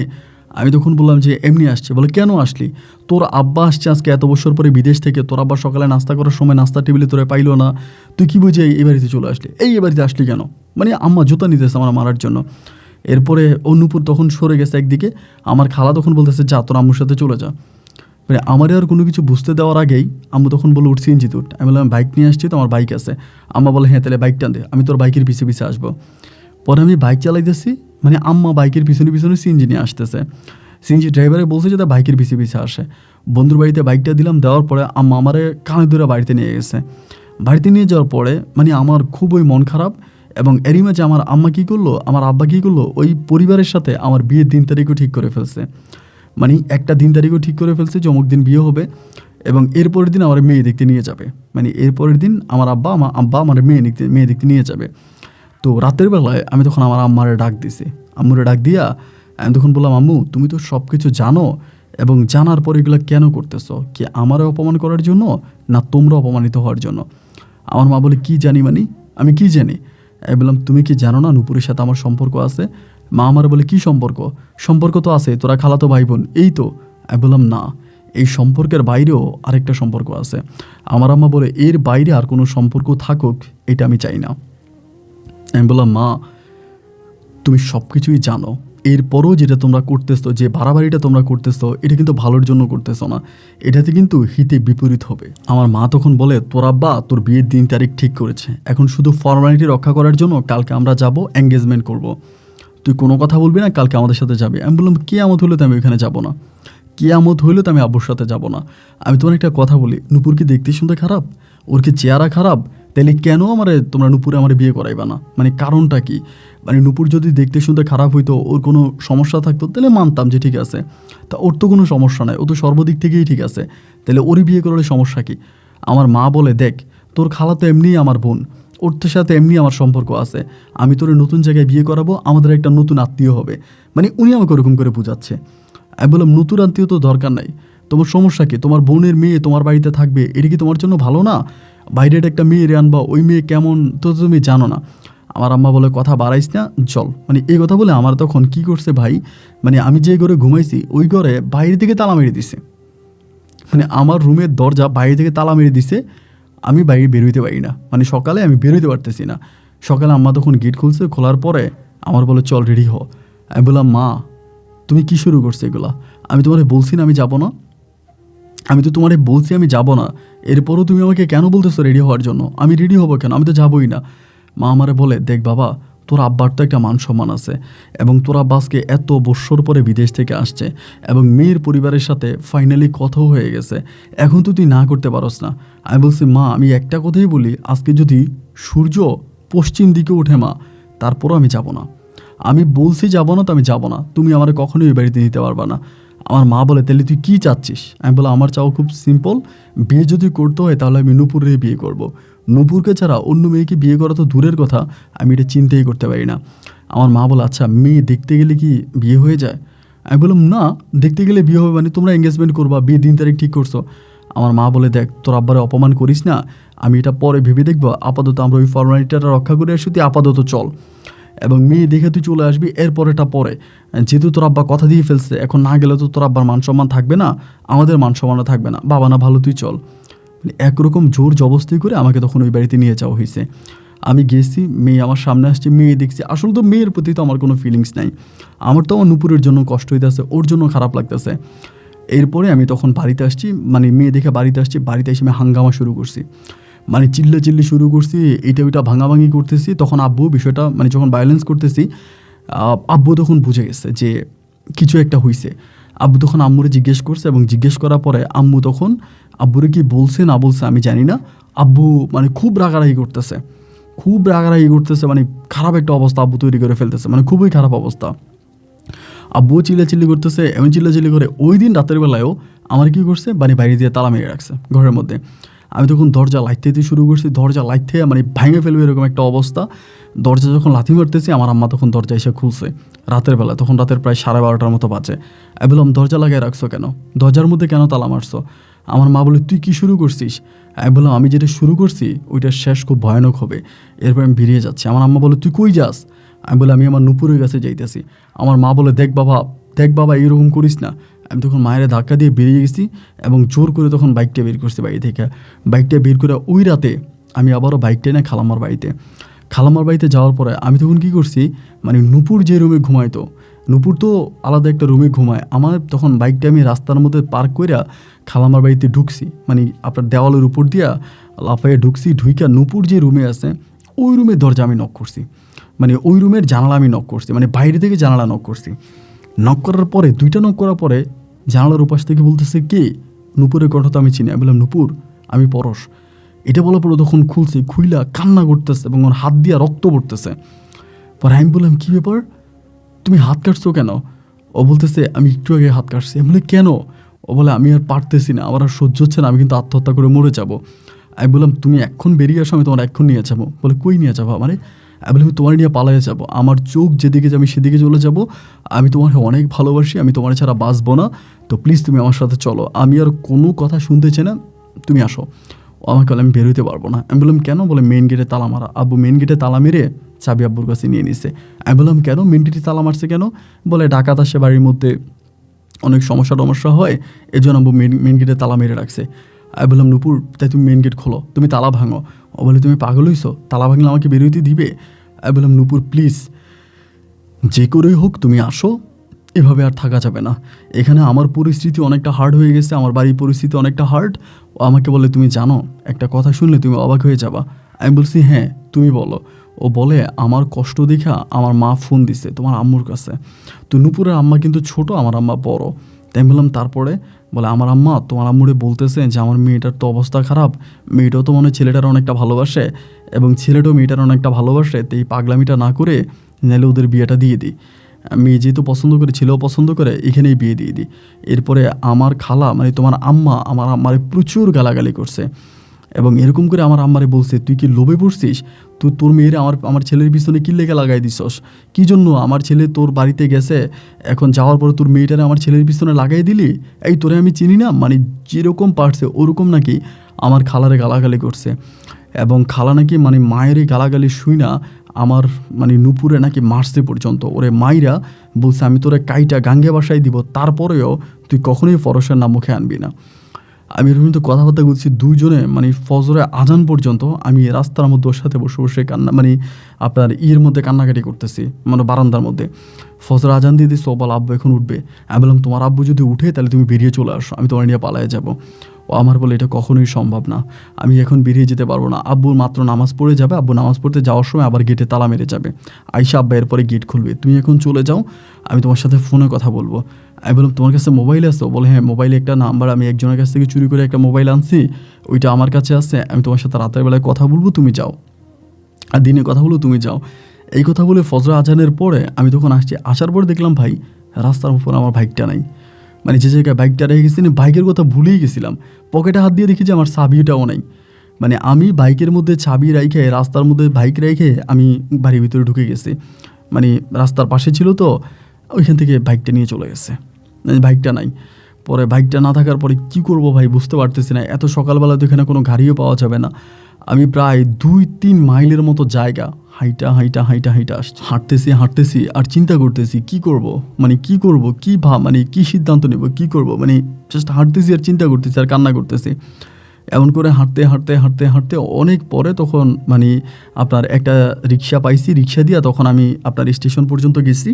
এরপর ওইখান থেকে সিএনজি নিয়ে পরে বাড়িতে আসছি। বাড়িতে আসার পরে মানে আব্বার অবস্থাও খারাপ, আম্মার অবস্থাও খারাপ, খুব ভয়ানক অবস্থা। মানে আমার আব্বাও খুব রেগে আছে, আম্মাও খুব রেগে আছে। আমি তখন বাড়িতে আসছি, আমি ব্যাগ রেডি করে আমি চলে যাব। আমি ব্যাগ রেডি করতেছি, আমি থাকবো না, আমি চলে যাব, মানে আমি বাড়িতে আর থাকবো না, আমি বাড়ি থেকে চলে যাব। এখন ব্যাগটা রেডি করতেছি, এটা দেখার পরে আব্বু তখন কোনো দিনও, মানে আমার মনে হয় না যে আমার জীবনে আমার আব্বু কোনো দিন আমার গায়ে হাত তুলছে, এরকম কোনো স্মৃতি কিন্তু আমার মনে নেই যে আব্বু কখন আমার গায়ে হাত তুলছে। ওই দিন আমার আব্বু করছে কি, আমার এই জুতা দিয়ে এসে পিটাইতে শুরু করছে, মানে এলোপাতারিক পিটাইতেছে, মানে এমনভাবে পিটাইয়া আব্বু তখন করলো কি, মানে আমার ধাক্কা দিয়া ফালাই দিয়া আব্বু তখন মানে নিছে আপনার এই দাও নিজের গলার মধ্যে ধরছে, গলার মধ্যে এরকম করে বটি ধরছে। বটি ধরার পর আমি চিৎকার দিচ্ছি, আম্মা তখন আসছে। আমার আব্বু বলতেছে তোরা কেউ এখানে আসিস না, তোরা কেউ এই জায়গায় আসিস না, আমি আমার মাথা ফেলে দিব। যেহেতু আমার কাতারের মাটিতে আমার মান সম্মান শেষ, বাংলাদেশের মাটিতে আমার মান সম্মান শেষ, তা আমি আর আমার জীবন রাখবো না। সারাটা জীবন প্রবাসের মাটিতে মাথার ঘাম পায়ে ফেলে পরিশ্রম করে আমি তোদেরকে খাওয়াই পরে বড় করছি, এইসব সিনারি দেখার জন্য এইসব সিন দেখার জন্য তোদেরকে আমি বড় করছি, আমি আমার মাথা ফেলে দিব। এরপরে মানে আমার আম্মা তখন চিৎকার দিয়ে এসে আমার পা চেপে ধরছে, ওরে তুই আমার বিধবা করিস না, আমার বিধবা করিস না, ওরে তুই আমার বিধবা করিস না। আব্বু তখন গলার মধ্যে কিন্তু অলরেডি দাওটা ধরে আছে। আমি তখন বললাম, আব্বা আপনি বটি নামান, ঠিক আছে আপনি যা বলবেন তাই হবে। আব্বা আমার বলে, তুই কথা দিছস তো, তাই তোর মায়ের মাথায় হাত দেওয়া কথা দে, তোর মায়ের মাথায় হাত দেওয়া কথা দে, নাইলে আমি আমার মানে কল্লা ফেলে দেবে। এমনটা মানে আব্বু যেরকম ধরে আছে অলরেডি, আব্বুর এখান থেকে রক্ত বেরিয়ে আসছে, কিন্তু মানে বটি কিন্তু অলরেডি এর মধ্যে লেগেছে, চামড়ায় লেগে গেছে। পরে আমি আব্বার অবস্থা দিয়ে মায়ের মাথায় হাত দিয়ে বললাম যে ঠিক আছে আমি আম্মুর মাথায় হাত দিয়ে বলতেছি যে তোমরা যা বলবা তাই হবে, আমি তোমাদের কথার বাইরে যাব না, এটা বলছি। এবং বলার পর আব্বু তখন বটি নামাইছে, আম্মু তখন চলে গেছে। আমি রুমের মধ্যে বসে চিৎকার করে কান্না করতেছি, মানে আমার জীবনে আমি কখনো এরকম কান্না করে নাই যে এরকমভাবে কান্না করতেছি। আমার এই কান্নাতে না আমার বোন, না আমার মা, না আমার বাবা, না আমার কোনো আত্মীয় স্বজন আমার রুমের মধ্যে আসে নাই। আমি রুমের মধ্যে বসে চিৎকার করে কাঁদলাম যে আমি কার জন্য কী করলাম, কাউরেই বুঝাইতে পারলাম না। এবং নূপুরের নাম্বারে কল দিয়ে ওর নাম্বার বন্ধ। আমি তখন চিন্তা করছি আর বিয়ের বাকি আছে 2 দিন, মানে যেদিনের এর পরের দিন বিয়ে। পরে আমি সিদ্ধান্ত নিলাম আমি তো নূপুরকেও বের করে আনতে পারবো না, কারণ অলরেডি নূপুর কারাগারে বন্দী হয়ে গেছে। আমিও মায়ের মাথায় হাত দিয়ে শপথ করছি। পরে আমার মাথায় হঠাৎ করে একটা আইডিয়া আসছে, যে মেয়েটা আমাকে বিয়ে করাবে আমি এই মেয়েটাকে বুঝে শোনায়া আমি নূপুরের কাছে চলে যাবো, কারণ বিয়ে হবার পরে আমি পালাইতে পারবো। বিয়ে হবার পরে পালিয়ে যাওয়ার একটা সুযোগ আছে, আমি তখন পালাইয়া যাব। নূপুরের সাথে আর কোনো যোগাযোগ হলো না। এবার বিয়ের আয়োজন চলতেছে ধুমধাম করে, চারদিক থেকে মেহমান অতিথি সবাই আসছে। বিয়ে শাদী খালার বাড়ি থেকে, মানে আমার খালার বাড়ি থেকে কেউ আসে নাই, কিন্তু আমার নানু বাড়ি থেকে মেহমান টেহমান আসছে, সবাই আসছে। একটা পর্যায়ে বর্ষা জামার তখন নিয়ে গেছে, এবং বর্ষা জামার নিয়ে যাওয়া হয়েছে, এবং বর্ষা জামে তখন ওই বাড়িতে গেছি। ওই বাড়িতে গেলাম, বাড়িতে যাওয়ার পরে তখন বিয়ে হলো একদম বড় ধুমধাম করে, বহু টাকা পয়সা খরচ করে আমার আব্বা তখন আমার মানে বিয়ে করাইলো। আমি নূপুরে বিয়ে করলাম, আর সরি ওই আপনার লামিয়ারে বিয়ে করলাম। বিয়ে করে আমি তখন ওরে নিয়ে বাড়িতে আসছি। বাড়িতে আস্তে আস্তে সন্ধ্যা হয়ে গেছে, আপনার মাগরিবের আজানের কিছুক্ষণ আগে আসছি।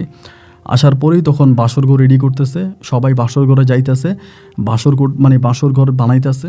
সবার মাঝে কত আনন্দ, সবাই কত হাসাহাসি করতেছে, ফুর্তি করতেছে, মজা মাস্তি করতেছে, মানে সবাই অনেক এনজয় করতেছে। বাট আমি ঘুমরে ঘুমরে কাঁদতেছি।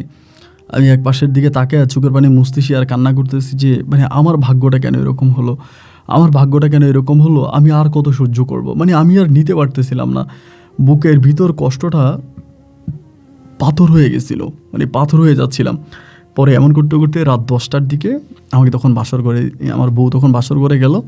10:30টার দিকে তখন ওরা মানে আমার পিতা কাটলো, মানে আমার এই বাসর ঘরের দরজার মধ্যে ধরলো, আমি ওদেরকে টাকা দিয়া, পরে মানে যারা বাসর ঘর সাজাইছে ওদেরকে টাকা দিয়া পরে আমি ভিতরে ঢুকলাম। ঢোকার পরে দরজাটা লাগাইছি, লাগিয়ে সোফার মধ্যে বসে আছি। এবং সোফার মধ্যে বসে থাকা অবস্থায় ওই মেয়েটা তখন খাট থেকে বলতেছেন যে খাটে আসেন, আমারে বলে। আমি বললাম যাবো। পরে প্রায় আধা ঘন্টার মধ্যে ওখানে বসে আছে, আর উনি ওই জায়গার মধ্যে বসে আছে। এবং পরে আমার এত কষ্ট হইতেছে নূপুরের জন্য, আমি বারবার ওর মানে আমার কাছে কোনো মোবাইল নেই, জাস্ট বারবার আমি শুধু কান্না, মানে চোখের পানি মুছতে পারতেছিলাম না যে এরকম একটা অবস্থা। এবং একটা পর্যায়ে মানে আমি আর সহ্য করতে পারতেছিলাম না নূপুরের জন্য। আমি কি করবো না করবো আমি না বুঝে উঠতে পারতেছিলাম না। ওই মুহূর্তে আমি তখন গিয়েই আমার ওই যে লামিয়ে যারা আমি বিয়ে করে আনছি ওর পা ধরে চিৎকার করে কান্না করতে শুরু করছে, ওর পা ধরে। এখন তো নতুন বউ আমাকে বলতেছে, আরে আপনি আমার পা ধরে কান্না করতেছেন কেন, কী হয়েছে, আপনি আমার পা ধরে কান্না করতেছেন কেন, পা ছাড়েন, আপনি আমার পা ধরে কেন কান্না করতেছেন। আমি তখন বলতেছি আমি না নূপুরে ছাড়া বাঁচবো না, এরকম করে তার পা ধরে কান্না করে বলতেছে। ও আমার বলে, আরে নূপুরকে আপনি কান্না করতেছেন কেন, তাই আপনি কান্না থামান, আপনি আমার সাথে কথা বলেন। মানে মেয়েটা অনেকটা ফ্রেন্ডলি ছিল। পরে আমার বলে, আপনি আমার সাথে কথা বলেন, আপনি কান্না করেন না, কথা বলেন, আপনি কান্দেন না, কী হয়েছে বলেন। পরে আমি মানে সব তারে খুলে বলি বাসর করে যে এই ঘটনা, পুরো পরিস্থিতিটা আমি তারা খুলে বলি, পুরো ঘটনাটা খুলে বলি যে আমি এরকম পরিস্থিতির শিকার, এটা মানে ঘটনাটা এরকম ঘটছে। তো মেয়েটা তখন আমার দিকে তাকায় থাকে বলতেছে যে তাহলে আপনি এখন কী করতে চাচ্ছেন আমরা বলে। আমি বললাম তুমি যেমনি পারো আমার সাথে অভিনয় করে তুমি আমার বেরোয়ার সুযোগ করে দাও, আমি বেরোয় নূপুরকে নিয়ে আমি পালায়ে যাব, আমি নূপুরে ছাড়া বাঁচবো না। ও বলে তাই নূপুর এখন কই আছে। আমি বললাম ও তো ওর মানে বাড়িতে, ওর বাসায় আমারে বলতেছে। আমি বললাম তাহলে মানে বলে তো ওর সাথে আপনার কথা হয়েছে ওর যে পালাই নিয়ে চলে যাবেন।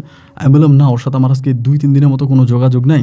তা বলে 2-3 দিন যোগাযোগ নাই, আপনি তাই নিয়ে পালায়া যাবেন, সে আছে কি নেই সেটা কি আপনি জানেন। আমি বলছি তোমার কাছে মোবাইল আছে, বলে হ্যাঁ আছে। তোমার ফোনটা একটু আমার দাও, আমি একটু নূপুরের নাম্বারে কল দিই। পরে বলে আচ্ছা ঠিক আছে নেন। মানে মেয়েটা খুবই ফ্রেন্ডলি ছিল, লামিয়া মেয়েটা খুব ভালো ছিল। পরে মোবাইল ফোনটা আমারে দিল, দেওয়ার পরে আমি তখন ওই নাম্বারটা উঠাইলাম, নূপুরের নাম্বারটা উঠাইলাম, উঠে কল দিলাম। কিন্তু কল দেওয়ার পরে মানে 2-3টা কল দেওয়ার মাথায় তখন কলটা মানে আমার খালা রিসিভ করছে।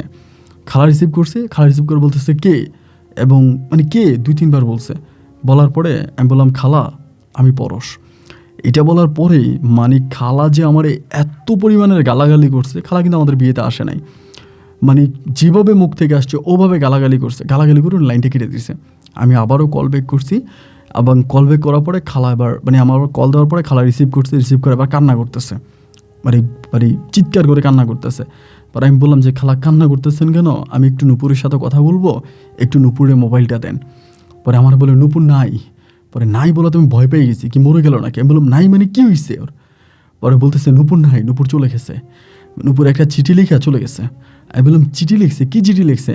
বলে ও চিঠি একটা লিখে গেছে, চিঠি একটা লিখে টেবিলের উপর রেখে চলে গেছে। কই চলে গেছে আমি জানি না। আমি বললাম চিঠির মধ্যে কী লেখা ছিল? ও বলে শুধু এটাই লেখা ছিল, আমি চলে যাচ্ছি, তোমরা আমার ক্ষমা করে দিও, তোমরা ভালো থেকো, তোমাদের আমার জন্য যাতে তোমাদের আত্মীয় স্বজনের মাঝে কোনো ফাটল না ধরে, এইরকম চিঠির মধ্যে লিখেও চলে গেছে। ভাই আমি তখন কি করব আমি বুঝতে পারতেছি না। আমি তখন চিন্তা করতেছিলাম বেরিয়ে নূপুরে খুঁজতে বেরিয়ে যাব।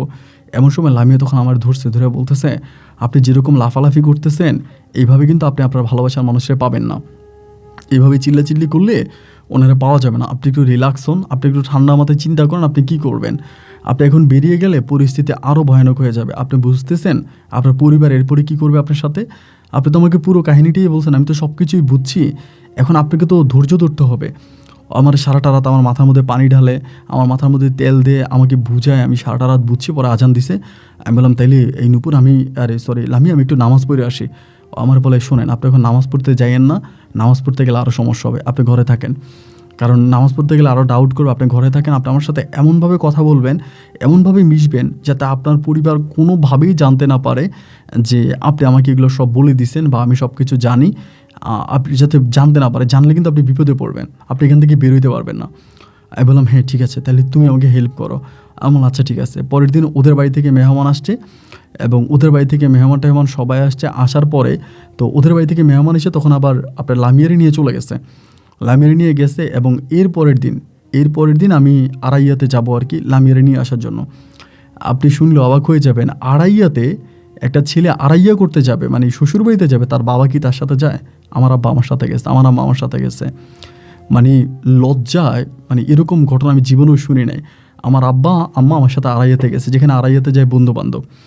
এরপরে আমি নিয়ে গেছি ওদেরকে নিয়ে, তখন আমি কি করব গেছি যাওয়ার পরে এরপরে লামিয়ার সাথে রাতের বেলায় আমার শোয়া হয়েছে। পরে আমি লামিয়ার বললাম লামিয়া আমি এই পর্যন্ত নূপুরের কোনো খবর পাইনি, অনেকভাবে চেষ্টা করছি, আমার তো ঘরের মধ্যে আটকে রাখতেছে, আমার বোনের দিয়ে এই জায়গায় ওই জায়গায় অনেক জায়গায় ফোন করাইছি, বাট আমি এই পর্যন্ত নূপুরের কোনো সন্ধান পাই নাই, এবং নূপুর কোথায় আছে না আছে আমি কিচ্ছু জানি না। আমাকে বলে তাহলে কী করবা এখন, মানে কী করবেন? আমি বললাম তুমি আমাকে যেতে দাও, আমি চলে যাই। তো আমি আর ও তো ওদের বাড়িতেই আছি, একসাথেই ঘুমাইতে আসি। ও আমাকে বলে চলে যাবেন? আমি বললাম হ্যাঁ আমি চলে যাই, কারণ আমি আর থাকতে পারতেছি না, আমার নিঃশ্বাসটা বন্ধ হয়ে যাচ্ছে, আমার বুকটা অনেক ভারী হয়ে গেছে আমার নূপুরের জন্য। আমার নূপুর যে কই আছে আমি জানি না, আমি ওরে খুঁজতে বেরোবো। লামিয়া তখন আমার বলতেছে আচ্ছা ঠিক আছে। তো আমি তখন বেরোয় যাব, এখন বেরোয়ার সময় ও আমার বলে একটা কথা বলবো। আমি বললাম বলো, মানে তুমি করে বলছেন বলো।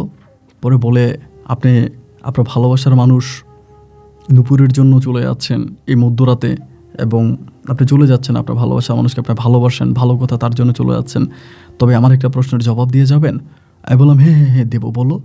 ও আমাকে বলে আমার অপরাধটা কী ছিল, মানে আমার অপরাধটা কী ছিল এটা আমাকে একটু বলে যান। আমি তখন মানে আর কিছু বলতে পারি না, নিচের দিকে তাকায় আছে। ও আমাকে বলে কি বলবেন না, আমার অপরাধটা কী ছিল সেটা বলবেন না?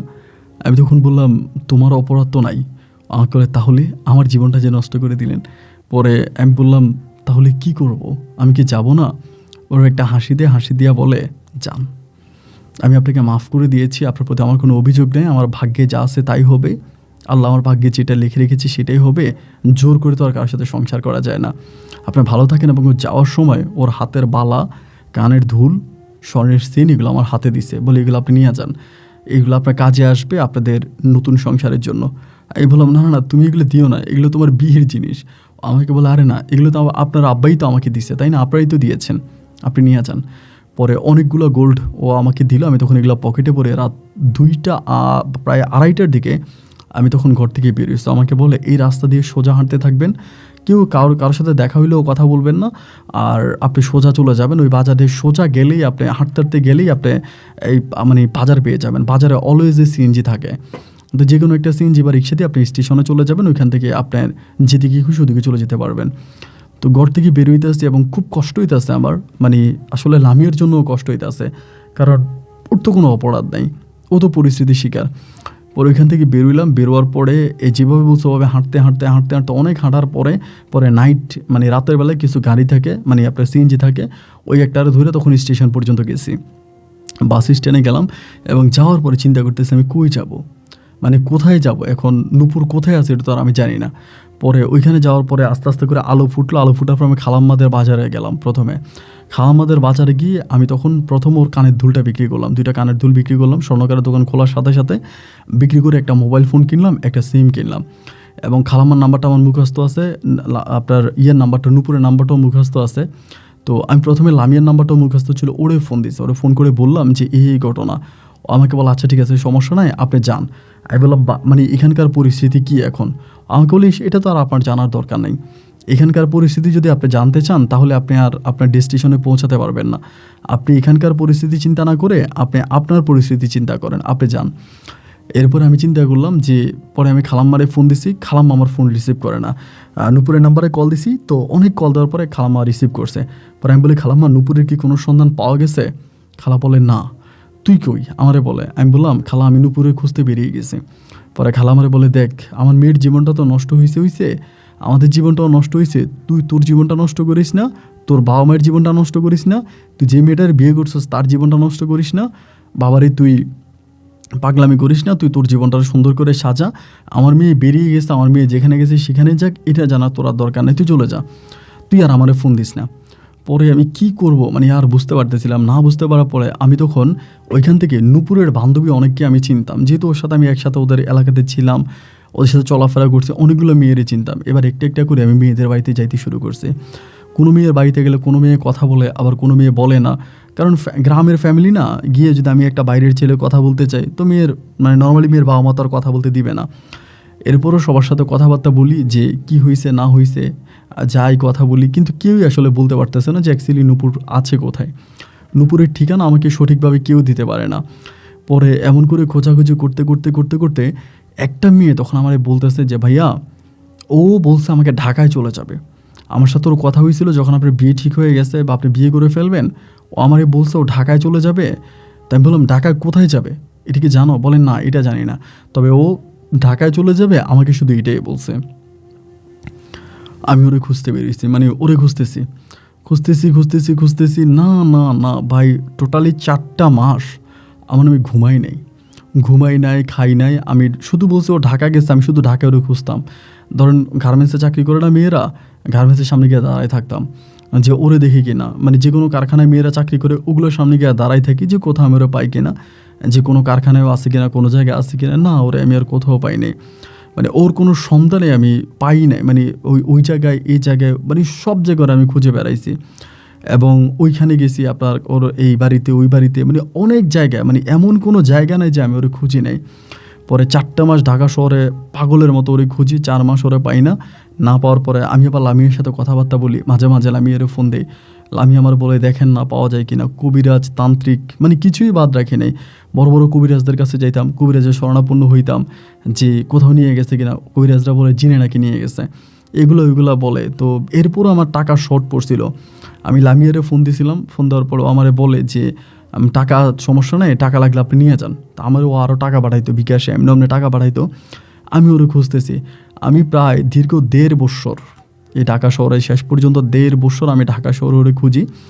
এবং ওর যে বান্ধবীগুলো আছে প্রত্যেকটা মেয়ের সাথে আমি ফোনে কথা বলি, বান্ধবীদের বাসায় যাই, ওদের সাথে কথাবার্তা বলি, আমার খালারে ফোন দেয়, খালুরে ফোন করি, বা ওর সন্ধানের জন্য পরে মানে যা কিছু করছি 1.5 বছর আমি ওরে পাগলের মতো খুঁজে বেড়াইছি, কিন্তু 1.5 বছর আমি ওর কোনো সন্ধান পাই নাই, কোনো ঠিকানা পাই নাই।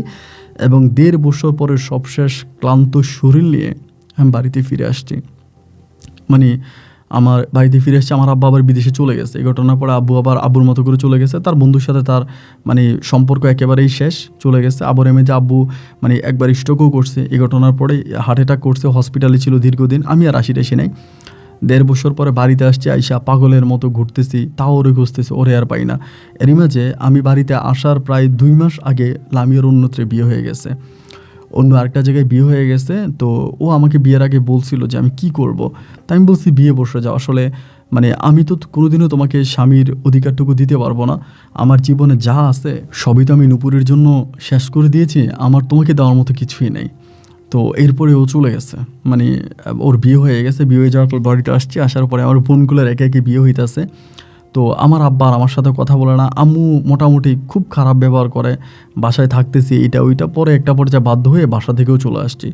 পরে ঢাকায় এসে আমি একটা ছোটোখাটো চাকরি ম্যানেজ করি একটা কোম্পানিতে। তো এখন আমি ওই কোম্পানিতেই চাকরি করি, এবং আমার প্রতিদিনের কাজ হচ্ছে আমি 2 দিন কাজ করি এবং 1 দিন ছুটি নিই, 2 দিন কাজ করি 1 দিন ছুটি নিই, এবং যেদিন ছুটি নেই ওই দিন আমি নূপুরকে খুঁজে বেড়াই। আপনি শুনলে অবাক হবেন, আজকে প্রায় 6 বৎসরেরও বেশি সময় ধরে, করোনার আগ থেকে ওরে আমি খুঁজতে বেরিয়েছি। মানে 2019 সালেও চলে গেছে, মাত্র 20 গেল, করোনা গেল, 21 গেল। ওই করোনার মধ্যে আমি এই ঢাকার মধ্যে ওরে খুঁজছি, যে করোনার মধ্যে মানে লকডাউন, মানুষ বাসা থেকে বেরোতে পারে না, ওই মধ্যে আমি ওরে খুঁজছি রাস্তায়। তো আমি আদৌ জানি না ও বেঁচে আছে কি মরে গেছে বা কোথায় আছে। অনেকেই বলে ও মারা গেছে, মানে অনেক কবিরাজের কাছে যায়, তান্ত্রিকদের কাছে যায়, এবং বেশিরভাগ তান্ত্রিকটাই একটা কথাই বলে, জিনের মাধ্যমে তারা দেখে, কোরআন কিতাব দেখে বলে যে ও মারা গেছে। ও বেঁচে নেই, ও মারা গেছে। মানে সবাই বলে ও মারা গেছে, কিন্তু আমার মন বলে ও বেঁচে আছে। সবাই বলে ওর হাড্ডিও নাই, কিন্তু আমার মন বলে ওর অস্তিত্ব এখন আমার মাঝে আছে। এবং আমার দৃঢ় বিশ্বাস যে কোনো একদিন আমি ওকে ফিরে পাবো, কোনো একদিনও আমার কাছে ফিরে আসবে। এই শেষ বিশ্বাসটাকে পুঁজি করে আমি আজও বাংলার বুকে বেঁচে আছি। এখনও ওর ছবি নিয়ে আমি ওকে রাস্তায় খুঁজি। সবাই বলে যদিও বেঁচে থাকতো অন্তত এত বৎসরের মধ্যে একবার হলো ওর পরিবারের সাথে যোগাযোগ করতো, বাপ মায়ের সাথে যোগাযোগ করতো। যেহেতু কারোর সাথে কোনো যোগাযোগ করেই নাই, তার মানে ও বেঁচে নাই। তো আমি আল্লাহর কাছে এখনও হাত তুলে বলি, আল্লাহ যাতে অন্তত কোনো একটা দিন যাতে নূপুর দৌড়ে এসে বলে যে ও বেঁচে আছে। নূপুর মরে গেছে বা নূপুর বেঁচে নাই, এটা আমি বিশ্বাস করতে চাই না। আমার দৃঢ় বিশ্বাস আমার নূপুর বেঁচে আছে। আমি আপনাকে আমার গল্পটা বললাম এবং আপনার কাছে বিনীতভাবে অনুরোধ করলাম, আপনি আপনার গল্প তো অনেকেই শোনে, অনেক মেয়েরা শোনে, গোপনে আপনার গল্প শোনে, এবং আমি দেখলাম যে আপনার মেয়ে সাবস্ক্রাইবারই বেশি। তো সেখান থেকে যদি নূপুর যদি আপনার মাধ্যমে আমার গল্পটা শুনে থাকে, ও যেন আমার মাঝে ফিরে আসে। আমি যে কোনো সময় আত্মহত্যা করবো, আপন ভাই আমি আত্মহত্যা করে চলে যাব, আমি মরে যাব। তো আমি আর এই কষ্ট বই বেড়াইতে পারতেছি না। আর অনেকেই বলে বিয়ে শাদী করতে, নতুন করে সংসার করতে, এগুলো আর আমার দ্বারাই হবে না। তো ও হয়তো কোনো একদিন ফিরে আসবে, তবে ও এসে দেখবে আমি সেদিন কবরে। তো জিন্দা থাকা অবস্থায় ও যেন আমার কাছে ফিরে আসে, এই আবদার ওর কাছে আমার আপনার মাধ্যমে। ভালো থাকবেন। আসসালামু আলাইকুম।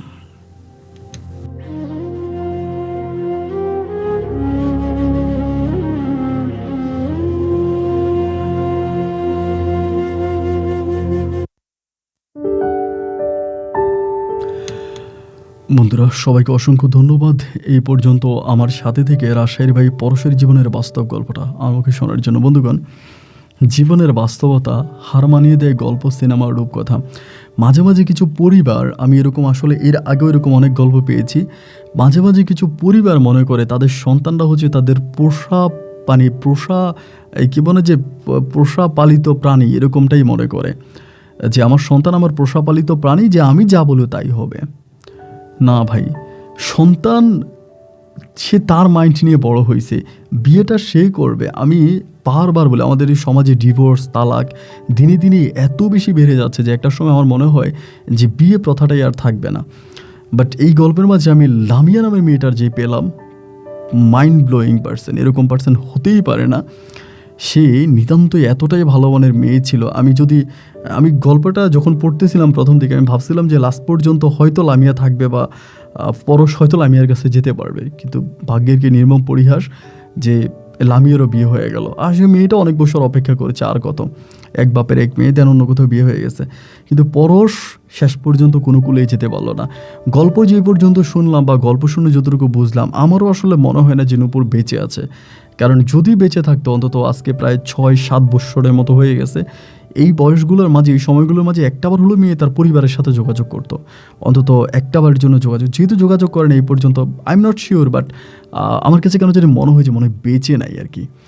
তো যাই হোক, যদি বেঁচে থাকে এবং নূপুর যদি আমাকে শুনেও থাকে, নূপুর পরশ যেটা লাস্টে বলল যে হয়তো আপনি কোনো একদিন ফিরে আসবেন, সেদিন এসে জানবেন যে পরশ চলে গেছে। তো আপনি একটু ধৈর্য যদি ধারণ করতেন, যে পরশের বিয়ে হয়েছে কী হয়েছে, একটু অপেক্ষা করতেন, একটু অপেক্ষা, একটা রাত যদি আপনি থাকতেন, ওই একটা রাতে আপনি ফিরে থাকলে পরের দিন সকালে আপনি পরশকে পেয়ে যেতেন। বা সেই রাতের মধ্যে কিন্তু পরশ আপনাকে কল করেছিল যে আমার ওয়াইফের সাথে আমার সব কিছু ঠিক হয়ে গেছে, আমি তোমার কাছে আসবো। আর নূপুরের জায়গায় থেকেও আসলে এই জিনিসটা মেনে নেওয়া পসিবল না, যে ওই হয়তো নিতে পারে না, কারণ আজকে তার বাসর ঘর, সুতরাং সে তো আসার প্রশ্নই আসে না। এই জন্য কখন কোন সময় কি পাল্টে যায় তা বলাই যায় না, যার জন্য আল্লাহ বলেছে ধৈর্য ধরো, আর ধৈর্যই মুহূর্তের লক্ষণ। সবাই ভালো থাকবেন, সুস্থ থাকবেন, এই শুভকামনায় আজকের মতো এখানেই বিদায়। দেখা হবে অন্যদিন অন্য কারো বাস্তব জীবনের গল্প নিয়ে ইনশাআল্লাহ। আল্লাহ হাফিজ অ্যান্ড আসসালামু আলাইকুম।